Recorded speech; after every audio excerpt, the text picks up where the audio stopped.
Ja tev negaršo pīlāģi, tas nozīmē, ka tu neesi iestādījis pareizās šķirnes. Parādīšu. Man ir 3 šķirnes. Pirmā ir ļiķorneja. Tā ir aronijas un pīlāģa krustojums. Viņai tās lapiņas ir tādas saudabīgas. Strazdi novāca visas manas aronijas. Šis bija izcili ražīgs krūmiņš. Otra šķirne ir pīlādzes burka.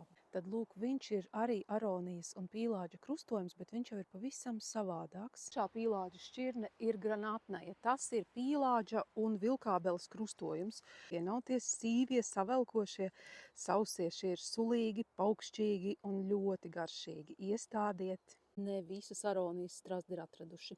Re, kur ir smukās spīdīgās. Šādas te aronijas pīlādzīšus dažādu šķirņu apēdam katru dienu pa saujai. Tas ir fantastisks minerālu vielu, vitamīnu, rūgtvielu un visādu bioloģiski aktīvo vielu koncentrāts.